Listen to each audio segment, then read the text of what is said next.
And then it continues from there up to when we hand them over to the line managers, who must now start setting expectations, KPIs, engaging them, leading them, making the organization psychologically safe, making sure that we position the department where the individual is working, or the organization as a whole, as some place we want to look forward to every Sunday evening, when we know that Monday is by the door. So it's a whole lot of work. How do we reward people? Our reward is also part of the experience, the work environment, the work tools. What am I missing? How do we manage? How do we performance manage people when they join? Are we managing performance with empathy? Are we focusing on just the numbers? Are we focusing on the individual? Recognizing that connecting with the individuals will make us connect them with the vision of the organization, and then the numbers.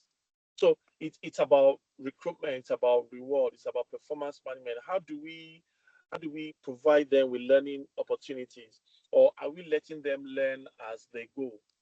Are we deliberate and intentional about the now of that individual in the organization, and also the future of the individual? Are we looking at them from a successor perspective? Are we developing them for next level? It's a whole lot around learning and development, and it's a whole lot around how we manage them with emotional intelligence, how we manage them with connectedness, how we manage them with trust, because you can't hire somebody who's talented, somebody with high skill and high will, and you are micromanaging them. Their days will be numbered. So what I'm saying therefore is that it's a total package to have, or to give every employee that seamless experience that is enjoyable, that will make them want to go to work the next day and the next week and possibly the next year. It is how we exit people in the organization, even if they have or they've exhibited poor performance. Do we exit them as if they've become enemies of the state? Do we rob them of their dignity because we are terminating the appointment? Or do we still keep the relationship intact to the point where they become loyalists of the organization, and maybe they become our clients or our customers? So it starts from the gate and enter the gate. So the entire employee life cycle offers line managers and HR managers the opportunity to engage, to retain, and to ensure that we are getting the best out of people literally on a daily basis. Thank you very much. Thank you very much. Once again, I'm going to just say this. Today, I'm actually on with Mr. Yemi Faseun, who is the founder of YF Network. And we're looking at the topic enhancing employee experience through seamless work journeys. The sincere is that you actually spoke about the role of the hiring manager and the people manager. I wanted to ask, who has the responsibility for making this employee settled? The line manager. The line Okay, manager. I'll say three people. I'll say three people. Okay. The line manager, the line manager, the line manager. For far Ah, too long, yes, for far okay. too long, the line managers or the hiring managers, they've outsourced that responsibility to HR. And because HR loves power, they love. I think HR still loves power, because HR guys of our, we took on the responsibility, right, of hiring and firing for far too long. But maybe like 7, 8 years ago, we started preaching a different sermon, which is to say that the responsibility of getting in talented employees, settling them down, setting expectations, managing them, retaining them, engaging them, the primary responsibilities rest with the line manager. But there is a shared responsibility with the guys in human resources. However, if I bring somebody into my function, that person that person is my primary responsibility from day one until the last day in the organization. So we need to continue to de-emphasize the space of HR as people managers, and give that responsibility of managing people and teams and departments and directorates to line managers, who should work in sync with HR to make sure that the right processes, the right policies, the right procedures are followed through the entire employee life cycle. However, in terms of who is managing that individual and getting the best out of them? I mean, I unequivocally say that it's the line manager. Thank you very much. However, I have a follow-up question. And the question is this. A lot of these line managers don't know they have this responsibility. Yep. A lot of them actually feel they don't have this responsibility. So how do we now ensure they know that is their responsibility? Okay, so it's a fault of organizations. You know what has happened? We have promoted people because of their technical capabilities over the years. We promoted them to the next level and the next level and then the next level. And finally, we promoted them into people management responsibilities. But guess what, Sean? Nobody, absolutely nobody prepares them for leadership responsibilities. We just prepare them for the position and the title. But it goes far beyond being called a supervisor. We didn't get them ready for what it means to be a supervisor or to be a manager or to be even a director in some instances. We just promoted them over the years. Promotion was tenure based and because they were technically sound, right? So I totally agree with you that so many of the line managers don't even understand that the day they become a unit head or a supervisor or a manager, that day your claim to fame stopped being doing stuff to leading people to do. And if you once you come into the mindset, once the mindset is shifted into the space of you are a leader of people to achieve results, then you will know that your primary responsibility of managing the team is yours and not for HR. So yes, organizations are to blame. And again, that's part of what we have done in the last 4.5 years, telling, willing to listen organizations that we have made that mistake for a very long time. We promoted people based on technical capabilities alone. We didn't get them ready for leadership responsibilities. And it is showing up, therefore, in how we are managing people. It is showing up in conflicts on a daily basis.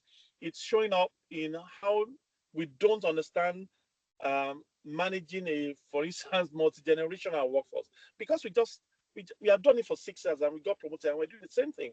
So we don't trust them, we don't delegate, we continue to do the things we're doing. There is a blurry line between the managers, people managers KPI or team leaders KPI and the team members KPIs, blurry lines. Meanwhile, this should be separate. And that is because we're still in unhealthy competition with our team members, thinking that we are still in the ministry of doing as people managers. But if organizations will just take some steps back, and I must say, so many organizations are listening to the clarion call at the moment, focusing on getting people ready for leadership responsibilities before promoting them into such positional authorities. And it is heartwarming to see many organizations doing it. I was with an organization on Thursday last week, and they have over 200 people they call rising stars. Permit me to not mention the client's name. They call them rising stars. And guess what? These are over 200 people across the entire organization. And what they have done is to put them into a pool as our potential future leaders. And they're not just putting them into that pool. These guys are not in real management positions at the moment or supervisory, but that is where the next core or the next group of leaders of that organization will come from. And believe me, they're spending money not just to identify them, but to develop them for those future responsibilities. If we see more organizations doing that, then people managers, line managers will understand their core responsibilities of managing people and not outsource such to human resources. Hmm, hmm. A whole lot responsibility for the people that don't know they have the responsibilities. It's That is what tough. It's tough. he said. It's tough. I said it's tough. Yeah, If that's you're true. expecting some things from me and I don't have responsibility for it, it's tough. So organizations have a Yeah. lot of work to do, necessarily. Hmm. So let me now ask this question. Do you think HR has a responsibility as the strategic um, partners around people management to help champion this change that needs to happen? And what do you think their role will be? I did say that HR has a shared responsibility in all the things we are talking about. For me, it's a primarily leadership responsibility, but HR has a shared responsibility. So, what is HR doing to get people ready for the next level? How is HR in constant quality advisory to the business to make sure that we are thinking and talking succession planning? We are thinking and talking role modeling of culture of the organization by leaders.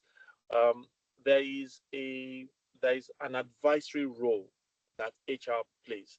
Sean, for instance, I'm head of sales. I'm on the fourth I'm on the fourth floor of the head office of our organization. Or let me say I'm the HOD for sales. Yeah, head of sales. And HR is on the first floor of the same organization. The guys in sales, they probably don't even see HR until HR just shows up to come and do some engagement session and all that. But who do they see every day? My teammates. Who's managing them every day? Who's setting expectations for them? Who's setting KPIs? Who's performance managing them? Who should be determining the person to be rewarded in the team? It's not HR, it's the head of sales. That is a person who they have a constant transactional rapport with on a daily basis, not HR. But can HR come to me from time to time as head of sales to say, oh, let's look at your people, let's look at them from the 9.99 box grid and determine based on performance and potential who is where and how you should be managing them.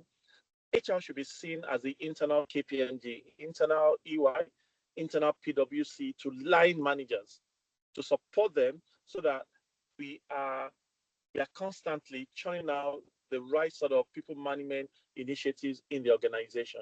So we are not neglecting HR and we're not saying there is no space for HR, but in the now of work, it has become more advisory from a strategic perspective rather than transactionally everyday leading people or managing people in different teams. It won't work. If HR should be if head of HR should be managing anybody, it should be the HR team. But then Mm. supporting every other leader from an advisory perspective. Support them with data, not emotions. Support them with what's going on around the world. Support them with employee engagement initiatives. If HR can find itself in such strategic advisory role, believe me, HR will do a lot better rather than being purely transactional. Thank you very much, sir. Thank you very much. Thank you very much. So the role of HR changing in all this, really. I just wanted to ask, really, because HR is becoming the KPMG, the internal KPMG, the internal KPMG and PwC advisors, really. Yep. I wanted to ask, since you've worked in the practice, you've worked in the industry and everywhere, what are the common friction points that employees normally raise, especially when it has to do with their work journeys? Because I believe they always say many of those to some of them to the HRs and sometimes to also their line managers. What do you think are the common friction points that you think should be brought into policies and practices to make employees' work journey seamless or better or more productive? So employees, I say, especially the new generation um, employees, the workforce has become millennialized, and I use that to bring two generations together, the millennials and the Gen Zs. So they're asking Mm. for six things, about six things. They're saying, trust me more. Line managers don't trust them enough. Line managers, this is what I say when I teach leadership. Line managers should constantly make themselves redundant in their roles. And when I say that, I look in the room, especially if it's a physical session, and everybody is looking at me and say, "What is this? What is this boy? What's he saying?" As in, you want us to lose our jobs, but that's the truth. And I'm saying it, and I'm saying it again on this call. Line managers must constantly make themselves redundant. You see, the 10 things that you're doing, right, that only you can do because you are the line manager or the boss or the team lead. Let go of two.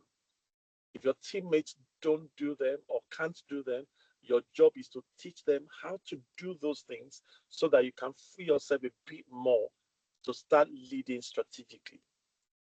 The more a line manager or team lead, HOD, gets sunk into operational and transactional activities every day because he or she wants to appear busy, the more we are disconnected with our team members to teach them the things that we are doing so that, yes, the ultimate aim is for them to take over from us. But how are they going to take over from us when we don't teach them the things that we do? So trust them more to be able to do. Empower them, teach them, and then empower them. Don't just give them the knowledge and the skill. Allow them to do it. Allow them to represent you at meetings. When you don't cancel, for instance, some client meetings because you are not going to be available, you've got 6 people reporting into you. Why should you cancel the meeting? If you've mentored them and coached them and you've empowered them to do the things that you are doing, then it should be seamless when you're not around. So employees are saying, for great employee experience, what we hear people say is that, hey, my manager doesn't trust me enough. He doesn't empower me enough.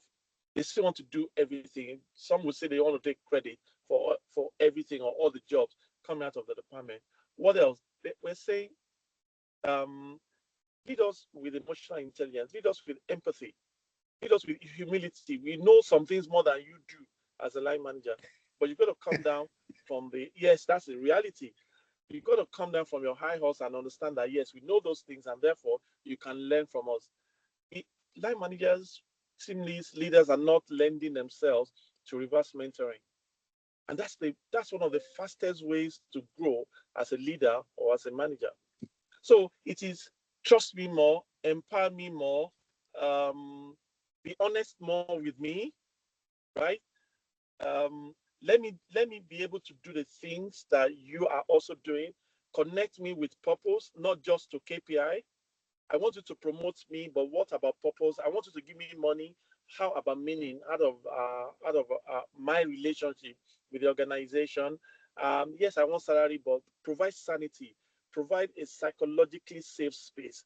If you are screaming at me every day because you think I'm not doing well, that screaming does not add any value to the conversation. You know what I mean? So make the environment safe.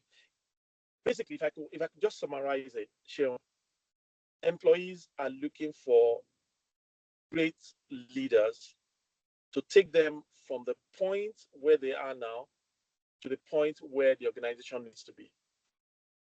And we see a lot of gaps in leadership competencies in today's leaders. What we also have noticed is that the multi-generational workforce is causing some sort of chaos in the workplace, because the individuals who are leading the younger generation, they forget from time to time that they have migrated from an analog world into a digital dispensation, and they still want to lead the way they were led in that analog world, a digital workforce, and it's not working. It's creating conflict. So we want now the workforce is looking for more leaders who will bridge the gap between the generations, not by correcting us or stereotyping us or calling us names from afar, but coming into our world to understand our world and then be able to connect with us and lead us, therefore, to achieve the vision of the organization. And a lot is lacking around those leadership competencies in today's leadership. That's what I see. That's what my consulting experience added to my 805 for about 29 years. That's what it's shown me. And those are the things we are correcting in this consulting journey at the moment. I think there's a whole lot to actually correct. I agree. There's a whole lot to correct at this point. There's a whole lot to correct. But looking at the different kind of generations, and the sincere truth is that the newer generation is wonderful. They are quite wonderful. So the question is, how do we now convince even organization to invest in an employee experience that will look at all this generation and create an experience that will actually result into efficiency and profitability? How do we get leaders that don't even believe, they actually feel it's a waste of time, really, especially guys on some people on the boards of they feel it's a waste of time. You get people to do a particular job, pay them and let them do it. If they can't do it, change them. So my question is, how do you now get organizations really to invest in employee experience when returns are not so much visible? How do you get them to actually invest when they can't see the returns immediately on the balance sheets? I beg to disagree that Mm, um, boards and executive management are still stuck in their ways. You'll be surprised. Honestly, I have had many board level engagements, right? And the impact of one, JAPA, and two, attrition on organizations have been a lot. Let me just put it that way. And I'm talking in terms of negative impact. They have realized, for instance, that um, doing same old things will not keep talent in their organizations. And boards are awake, excos are awake, mancos are awake. But I agree that things may not be cascaded yet below that level. If you draw the pyramid of an organization, you see where majority of the issues we are discussing are still apparent is the mid management level. The boards are getting it, executive management getting it, but you see mid management, the guys who have come into positions of power and authority for the first time, and they think that they have become the lords of the manor, right? They are still not getting it. So organizations must do one thing: cascade that conversation beyond board and exco level. So let's not do leadership retreat only for C-suite. Let's not do leadership retreat and go to Ghana and go to Dubai and maybe 6, 10 people. No, let's have real conversations at leadership retreat and take in all leaders in real terms, people who are leading people. Let's take them along with us on those 3-day journeys. And maybe if we can't all go to Dubai, let's have it in Lagos or maybe wherever the company is. And if we don't do that, as soon as we come back from the leadership retreat from Dubai and Accra, can we have an engagement? You may want to call it train the trainer, mhm, because I mean, new rules of engagement according to Dr. Price Pritchett, right? If any organization wants to make a quantum leap, or individuals, one of the rules that we need to change is stop trying harder, try differently. We've got to have a different approach to how we lead people. If we lead people the same way we've been leading them and expect a different result, that is the definition of madness. So it's not trying harder on the things we have been doing that are not working. Can we try differently? Can we focus on the mid management level and start bringing them into leadership conversations, because we didn't get them ready for the leadership responsibilities anyway? So let's take a step back. Then we can start experiencing leaders who are leading people, whatever the generations are, but with emotional intelligence, and we then can concentrate and focus on the desired positive results that we're all looking for. But to think that, oh, the way I was led, for instance, will be the same way I would lead a younger generation, that is a dead on arrival vision or mission. You know, it's not going to work. So results of the last couple of years now, maybe 5, 6 years, especially post-COVID, results have shown that we can't lead the same way and expect exponential results. No, we are in a generation, we're no longer in a generation or dispensation where people are working for survival. We're not looking at working for standard of living anymore. We're looking for quality of life. So are we able to therefore have leaders and managers in our organizations with the orientation that they need to lead people who have in focus quality of life? It is quality of life that has led us to hybrid and remote working, for instance, as an example. It is quality of life that will make someone, for instance, still scream and shout at a millennial or a Gen Z on a Friday and expect them to be at work on a Monday. Those guys don't resign, especially the Gen Zs. They just ghost. As in, mommy has stopped shouting at me at home or daddy. I'll just come to work because I want to work, and then I have a screamer as a boss. They will just ghost. You are waiting for a letter of resignation. You will wait tired. You go wait tired, like we say in pidgin. You know what I mean? So we've got to shift the mind in many directions around leadership.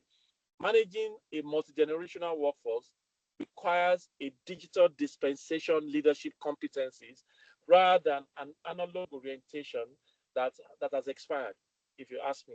A lot needs to change.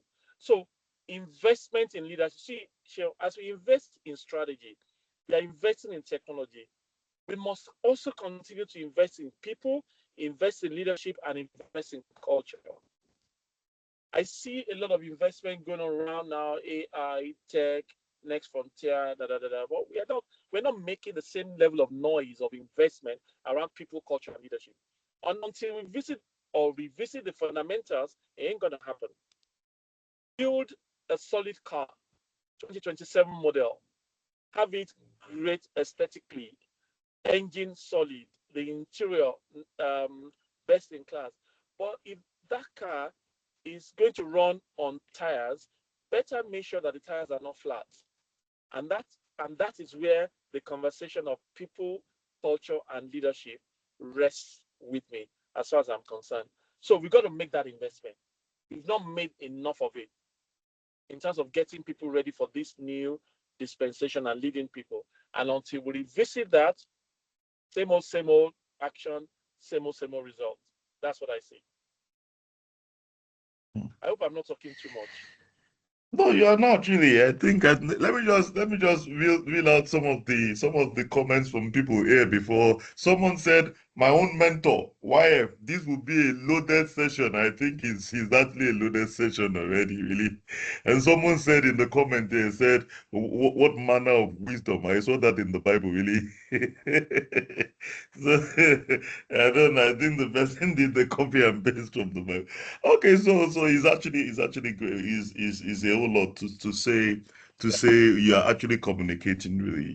You're really Thank you. communicating. So, okay, so I think I wanted to go back to so let's take it a step back since you said that some minutes ago and talk a little bit about onboarding because you said Okay. something about it all starts from onboarding really. So what role does onboarding actually play in the entire journey, the work journey of an employee? And if I may make it more specific, what do you think should be the role of the HR manager, the line managers when it comes to onboarding? What should we do? And how do people get it wrong at onboarding? You see, the onboarding process is the moment, our opportunity to further sell the organization to not a candidate anymore, but now to an employee. Don't forget, long service award. Sure, I'm not sure your generation, but long service award used to be after 10 years you get something, after 15 years a deep visa, after 25 years a ticket to London or Abuja, as the case may be. But do you know how many years is long service today? It's 2 years. 2 years. That can't I'm be long, I'm telling really. you. Well, that's the new long. Short is the new long. 2 years is the new long. So if you want to extend that period of 2 years with the employee now resumes, you better give uh, a solid roadmap that will make the employee think I am in the right place on day one. And I'll give you an example. Um, I joined Tequila in 1996, direct marketing agency. The managing director was George Thorpe then. And George Thorpe took us on a 3-day onboarding orientation session himself, the MD. This was a marketing guru. I'd worked at GSK and some multinationals. I'd gone abroad and came to Nigeria to set up. I listened to George Thorpe for 3 days. And if Georgie, we call him Georgie, if Georgie had said, guys, direct marketing is tomorrow morning, we're all going to take a walk from Lagos to Ibadan. Guess what? At least I don't know about my colleagues then, at least I would have followed him. He sold direct marketing and then sold tequila and sold the journey of the next 5 to 10 years in ways that made us psychologically and emotionally connected to one, the organization, and two, to him as a person. And that is why I don't think onboarding should just be a tick of the box like we do today. We just want to say done. No. See, I mean, I'm sure my colleagues in the HR still experience this, where you are looking for head of sales to come and speak with the new employees, and they're saying they're busy. We're looking for head of compliance to come and spend an hour. You'll be struggling to get them to be in the room to speak with them. And if you go check, again, like I said earlier, what are they doing? Their job is now to mine talent, to develop talent for the organization. You've got a team that you are developing. You've got a new team joining the organization.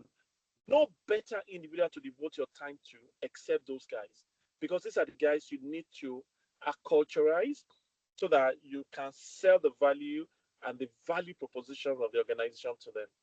You got to get it right from day one. You got to, if possible, from day zero. Like I said, keep them warm between when they accept the offer and when they join. But when they join, and they, whether physically or virtually, that is your time to handcuff them emotionally and psychologically, to make them be bound to the organization. Like, we're here and we're not playing. Let's use the social media balance. We're not here to play. We're here to connect them with purpose, connect them with a mission, connect them with the history of the organization. Let them feel that I am in the right place, that I have taken the right decision. But what I tend to see is we just want to tick the box that we have done onboarding. We do it for 2 or 3 hours in a day and we say that is onboarding. Honestly, it goes beyond all of that. That experience, that particular process should be given more attention, especially like we say in today's world. And don't forget, the attention span, the attention span of individuals at the moment is just about 2 minutes. So you've got to find ways to keep them engaged, to keep them excited, to keep them wanting to be part of the organization for at least 2 years, and then consistently find ways to extend the 2 years by another year, and then another year, and then another year. But that journey starts from number one, the candidate experience, and then the onboarding experience. That's the key one. So is actually a very, so if you would say then when is the most important moment that matters in an employee journey? Would you want to say is onboarding? When is that moment that matters most? Is it onboarding? Is it after 2 years? Is it after 10 years? So that basically policies will be made around that. Okay. All right. When is that point that matters? I don't even, like I said, for me, it's the candidate experience. And I'll give you two instances from my personal experience. I'll mention one, I will not mention the other. I got in 1999 when I was interviewing for Arthur Anderson, now KPMG. Sheyi Bikested of blessed memory was the country managing partner. And I had done maybe 4 or 5 interviews, and the last one was going to be with Sheyi. I was at the at his reception area for maybe barely 15, 30 minutes. About time, and I think when he wasn't even going to, when he was on a call, he sent a message to me. He sent somebody to give me a message that he knew I was around, that I should just give him some minutes. That for me was respect. You don't have to write it on the wall. You know what I mean? And then I got into his meeting, to his office. There were two visitors' chairs, and she was sitting on his own chair. You know what he did? As soon as I got in and he told me to sit down, he got up from his chair and came to sit beside me on the other visitor's chair to have the interview. In my mind, I was praying, God, please let this interview work. You know what I mean? It was I mean, apart from the fact that I wanted to work with honestly from my year two, apart from the fact that I was chasing them and all that, but the fact that he presented me with the moment, it was I was kabashing internally. You know what I mean?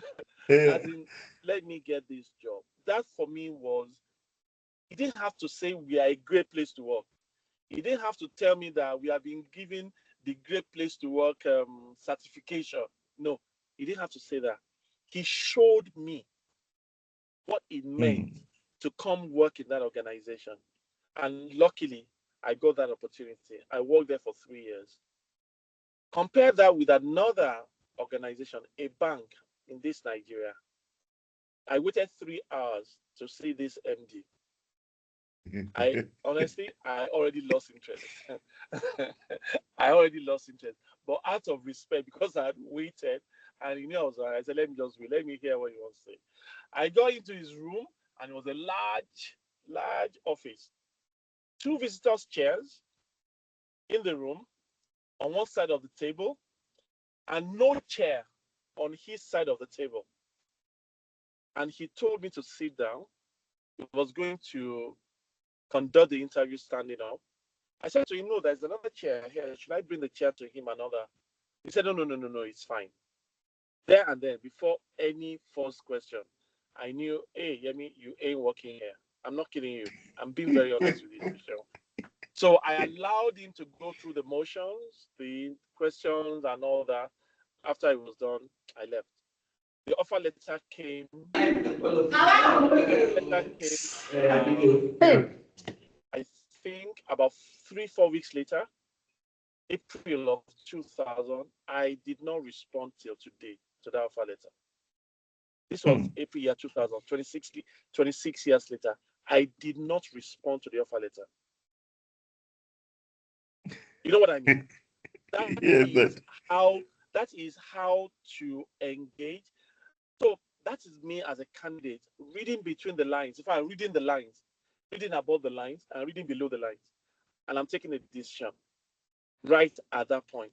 It's the same thing for the onboarding moment, how the HR people will engage with me, also how the line managers in the organization will engage with me. And then eventually, my first couple of weeks with my own line manager, that would determine a lot. And I dare say this is not just about me, about today's workforce. It would determine a lot about the sort of experience to expect in that organization. Those are moments we take for granted, and then we say, the new generation, they are shifty. They hop from one job to another. We don't provide the environment for them to stay. Why will they stay? They have options. They are looking for quality of life. Other companies are calling them. Other countries are calling them. You are not making yourself an attractive bride, and we are saying that they don't stay. They hop from one job to another. Talent will always stay where it is valued, where it is appreciated, and where it is rewarded. And we have the opportunity from day one to start selling those value propositions. thank you very much, sir. I want to believe this is an enlightening session for everybody on this call. So at this point, I would just want to say, if you have any questions that you would want me to ask, or you want to ask YFA, please just drop it on the comment. Drop it on the comment, and I'll pick the questions up in a couple of minutes. Really, this has been very, very eye-opening. Sincerely, it's been a wonderful session. It's been a wonderful session. I just wanted Thank to ask a follow-up question. How do you then maintain a consistent experience across different departments? Because some will get it, some will not get it. you. Yeah. How? Some line managers will get it, some will not get it. But as the strategic people partner, how do you ensure like a consistent experience across departments, geography, and within the workplace? Questions to executive leadership, executive management. Are we ready to fire our best salesperson that is not living the value of the organization? The answer to that question will determine the extent to which we want our culture to be standardized. The person who's bringing the billions in sales, but also the one bullying our employees. What are we doing with them? Are we retaining them? Are we promoting them? Are we giving them the fat bonuses? The action or our reactions to such individuals will determine how serious we are about standardizing the culture of the organization. Because culture is what we reward, culture is what we sanction, culture is what we say it's okay, culture is what we say is acceptable around here. So if you are ready to let go of your best salesperson, the most talented um, developer, and I am paraphrasing now the words of Gary Vaynerchuk. If you are ready to let those guys go, then you are ready to standardize the culture of leadership and I dare say the culture of the organization. Until organizations are ready to take such hard, harsh, seemingly harsh decisions, but to maintain the sanity of its culture, believe me, we are just playing around. We are just playing around. I heard from somebody, an executive director who was going to throw his chair. You know how an executive director's chair, office chair can be, chill. Because he was Yes, upset, yes. he was going to throw that chair at an employee. And you know what we did? We called a psychotherapist to come and talk to him. We booked a session for him. We're not serious yet about what sort of culture we want. If that sort of an individual cannot be sanctioned for such behavior, we are saying to other employees, we are saying to the would-be victim that it's okay to be an ED and behave like that in our organization. And that guy will recount the experience to other people in the organization, and this ED will be promoted maybe to MD later. I mean, what sort of message or messaging are we passing around in terms of the culture of leadership that we want in our organization? For as long as we evaluate profit over people, for as long as we evaluate or we not evaluate, we elevate. Sorry, for as long as we elevate profit over people and we elevate performance over principles, believe me, we will not get it right. We will not get it right. And hey, it is role model from the top. It is tone at the top. Whilst we may be focusing on what the middle managers are doing or not doing, we must also remember that culture is a cascade concept. Culture is a cascade concept. So people are looking at what you're doing, and if you are seen to be successful, because they also want to be successful, it is what they will do so that they can become successful. So that is the long response. The short response to your question is the day we are serious about firing our most talented employee in whatever capacity, because we want a standardized, healthy culture in our organization, that is when we will start the journey in real terms. Otherwise, we're just pitching theories, we're just involved in activities and all that. Fire one person who's doing very well, but not living the culture of the organization, then you will have sent the right messages to all the other managers in the organization. We want you to perform well, but we also want you to behave well. That is when the conversation really starts. Wonderful insight, sir. Wonderful insight, wonderful insight. Because of the questions on the comment box, let me just say one or two things. So it's been an insightful one. Yes, for the people that missed the introduction, the session is being recorded. So basically, you're going to get a recorded video, really. So you have not, let's assume you've not missed too much because you can watch it afterwards, really. And I have here, YF is Mr. Yemi Faseun is actually the founder of the YF Network, is the one we're interviewing today. And this discourse basically is the HR lunchtime discourse.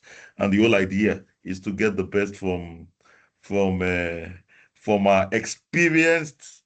I don't want to say the aging experience. Can I say age? I'm a Gen I Z, don't- Osho. I'm a Gen You're Z, I Gen Z. beg. You're Gen Yes, Z, but you yes, said in yes. 1990 something. How can you be Gen Z in 1990 something? That was what you said, really. And this program and this program is put together by GODP Consulting. The whole idea basically is to get the best for the newer generation. And today's session is going to be concise because we want to actually finish far earlier than what we normally do. So please, if you have any questions, you can actually drop them in the. I want to ask a follow-up question, even as we begin to think of getting some questions from the comment box. Is the idea around this remote work, this remote hybrid work, this idea, how do you see the hybrid remote work reshaping the way we now work? How do you see it? Is it working? Or is it going to work? Is it working really? And how do you see this reshaping everything that we are doing as we go on?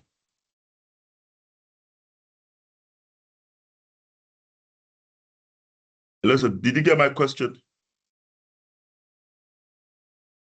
Hello?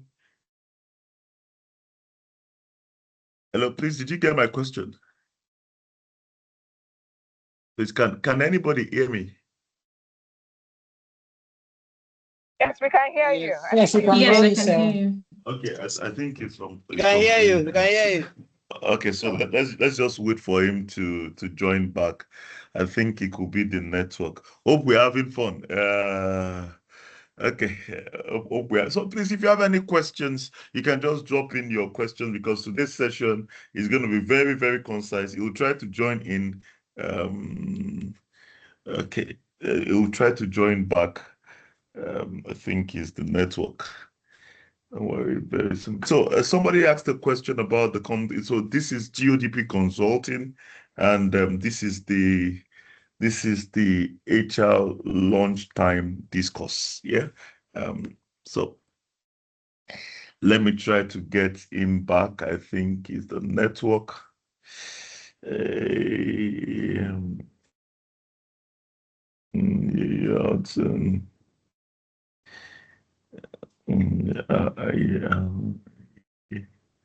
I think it's his network. He will try to join us back.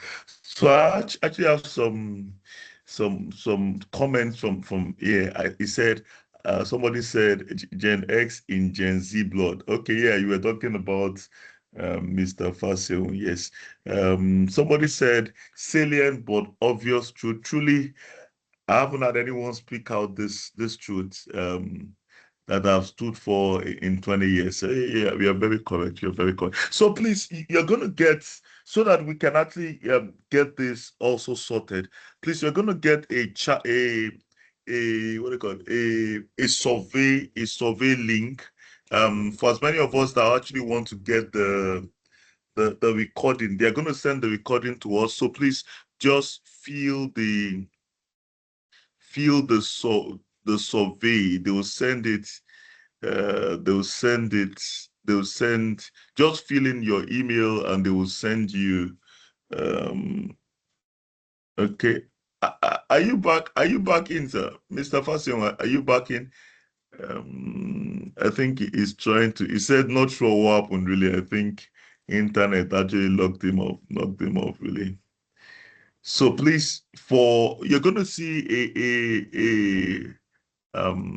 a survey right there, a Google form survey. Just go ahead and just fill it, and we're gonna send you the link to the video, so that basically you can watch it afterwards. Please, let's just give him like All a right, Chill, I minute. think I'm back. You're back. Okay, thank you very much. Okay, I think I'm sorry. let me just check. I've actually been in the car taking the conversation.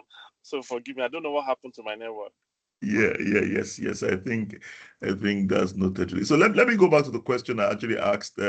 Somebody said something here. Somebody said you are a Gen X in Gen Z blood. He's not even his generation is a dinosaur generation. I am not an ancestor. Okay. However, let me go back to the question that I asked earlier on. So the Right. question I asked was basically around this work from home hybrid job. Do you think it has come to stay, or do you think at the point in time we'll throw it away? Do you think it's actually going to create a better experience when it comes to a work journey that will be effective and add value? Okay. Do So you think? I've said something. I said something last year, and it put me into trouble. I was dragged online. Uh, was doing a Jobberman event, and I was interviewed and asked if there was one thing I could globally regulate from a workplace perspective. What would it be? And I said it would be that anyone with 0 to 5 years experience should not be allowed to work from home.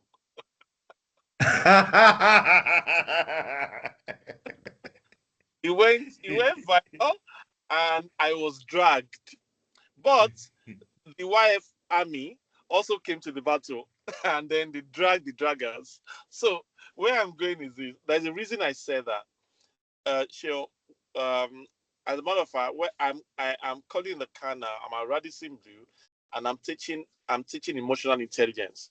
I started that session since 9. I'll probably be done by 4 now. This is the break time that I'm taking this session. And the truth is, we don't know how to relate anymore because emotional intelligence is in short supply. I must say, we don't know how to relate anymore. We don't know how to read the room anymore because there is no physical room anyway. Um, Everyone is virtual, everyone is remote, and all that. So we don't know how to relate with one another. So I think that younger people should please go back to the office physically and see how meetings are done. Read expressions, read body language, read gestures, listen to those words that we use, see relationships, how people are forming alliances in the room and all that and all that. We don't have an idea of how to do all those things anymore, and EQ therefore in short supply. However, there is nothing we can do about remote work or hybrid. It has come to stay. It's past. It's all part of the now of work. You see, all the things we were thinking about that will happen in the future. The future is today. So it's happening, and it will not stop happening. However, this is the note of warning that I sound to organizations. Don't do it because it's fashionable to do it. Don't go into hybrid mode or remote work mode because it is fashionable, because everybody's talking about it, everybody's doing it, or everybody's asking for it. What I think we should do is to prepare fundamentally for it. Let us not forget that if we don't get the fundamentals of performance management right, whether we do remote or physical work, there will be no results. So let's revisit setting clear expectations. Let's revisit the four stages of performance management, and understanding that the most important part of it is the planning stage. It's not just that you give people tasks on a daily basis or a weekly basis. What do we want to achieve as an organization? And then what do we want to achieve this year? And how do we cascade the KPIs from the corporate to the departmental and then to the individuals? That is when productivity and performance management will make sense, not necessarily because it is physical or because it is remote. But are we going to junk remote work? Not now. I don't see it happening. It has come to stay, but we need to learn that for it to work effectively, the principles of performance management must be in place in the organization first and foremost.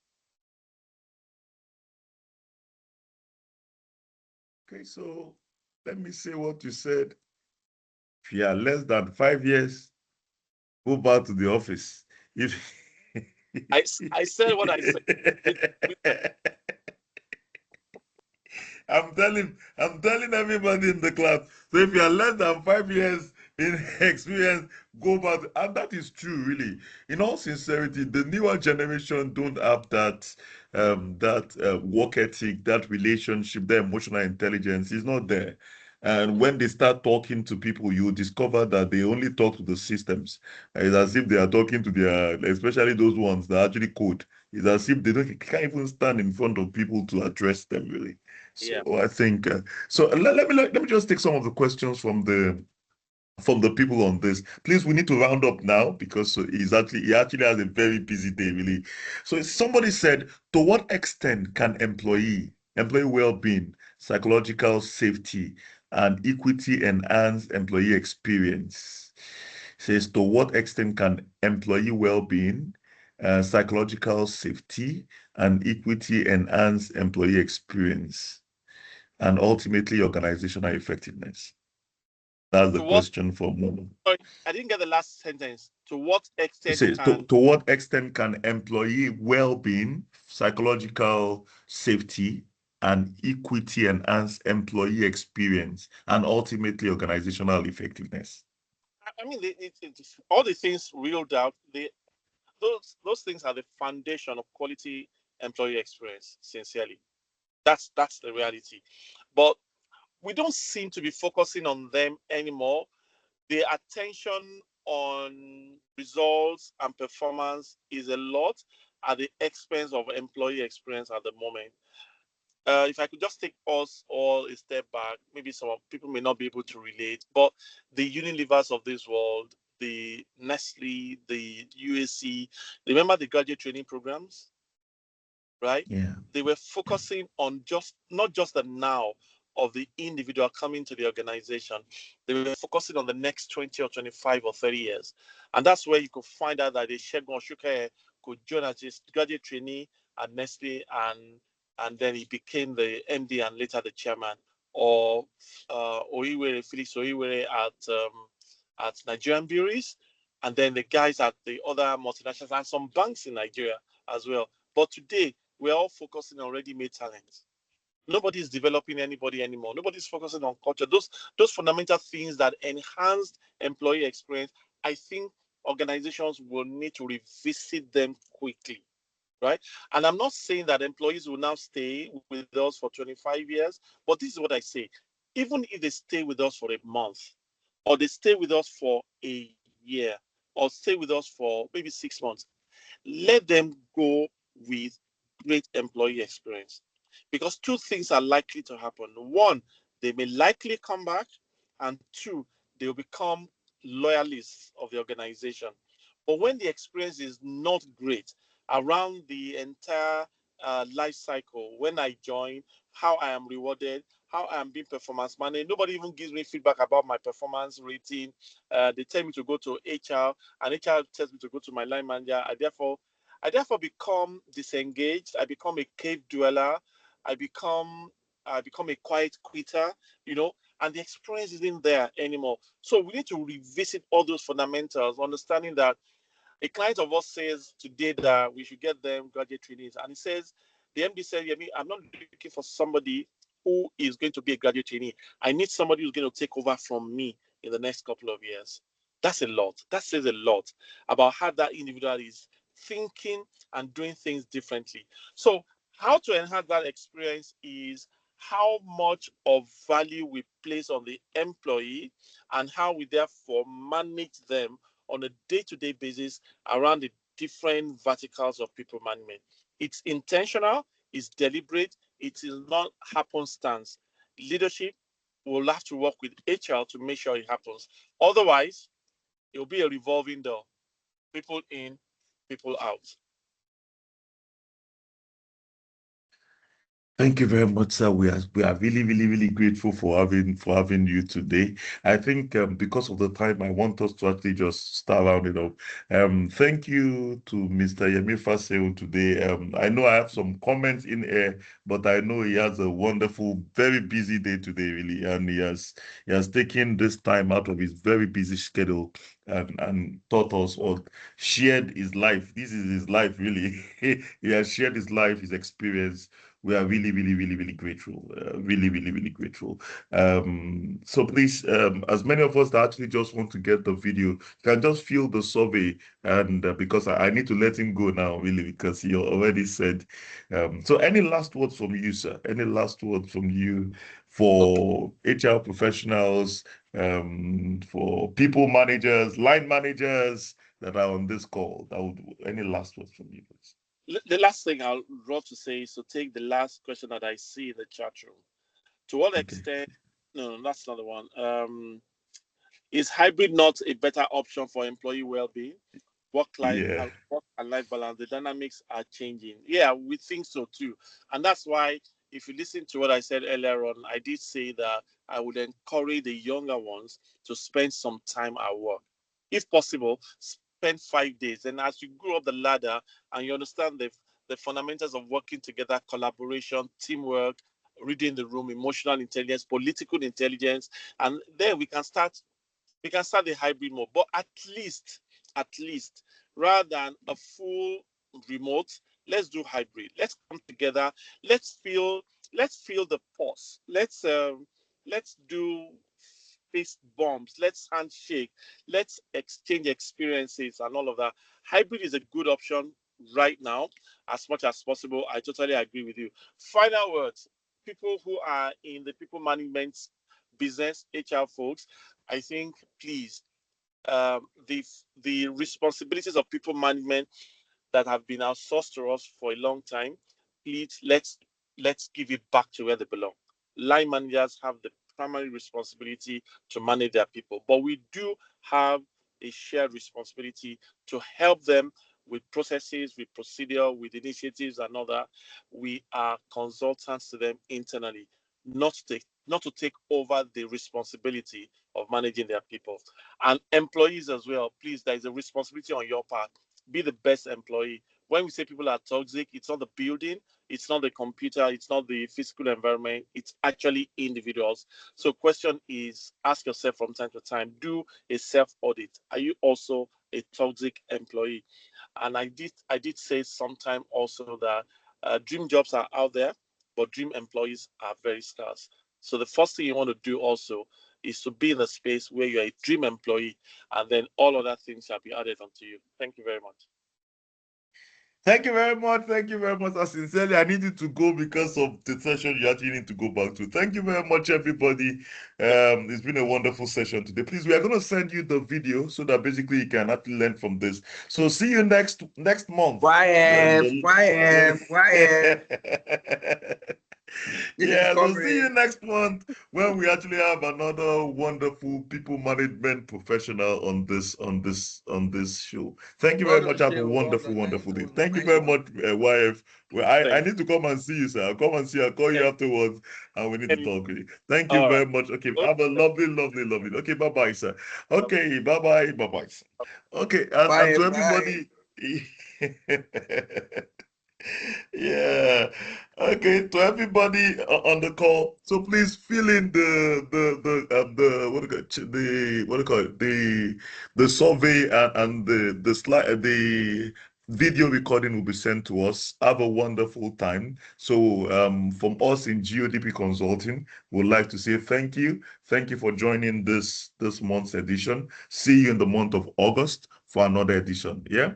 So have a lovely, lovely, lovely time. So the link is still there, really. The link is on the link to the what do you call it? The link to the survey is still there. So please, from GODP, have a wonderful, wonderful time. Let me leave you with this clip as we are as you actually as we close. So please fill the survey so that we can send you the right information. So have a lovely, lovely, lovely day. Yeah.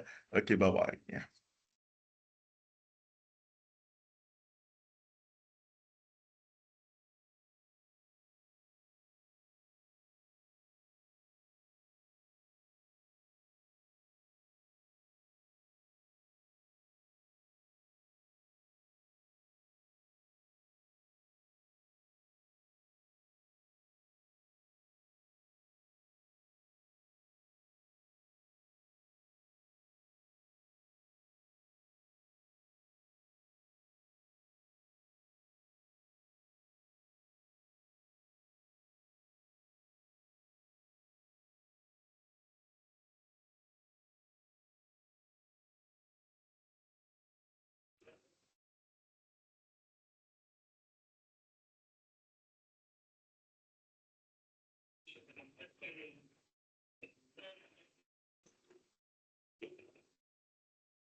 ODP Consulting has identified critical issues in the African landscape that need to be closed.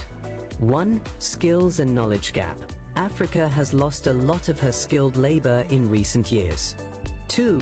Innovation. Recent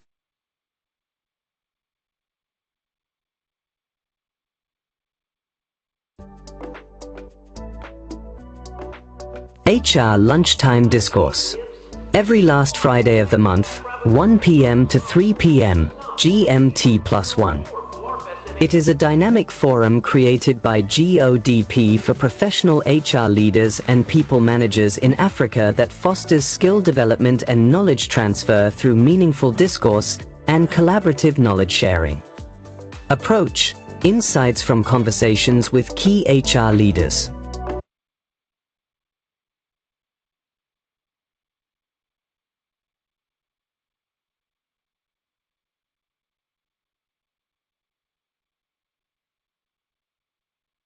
HR leaders are asked intriguing questions aimed at getting participants to learn from their experiences and knowledge. Why HR Lunchtime Discourse? GODP Consulting has identified critical issues in the African landscape that need to be closed. 1. Skills and knowledge gap. Africa has lost a lot of her skilled labor in recent years. 2. Innovation deficit. Remember, innovation emanates from skilled and informed professionals. Africa has less of these now. 3. A talent pipeline disruption. With experienced professionals leaving, there are fewer opportunities for mentorship and knowledge transfer to younger generations. HR Lunchtime Discourse is an ingenious innovation to transfer skills and knowledge, bridge the innovation gap deficit, and ensure the aging, more experienced hand help us close the talent pipeline disruption. We would also HR Lunchtime Discourse, building a world of efficient and effective people.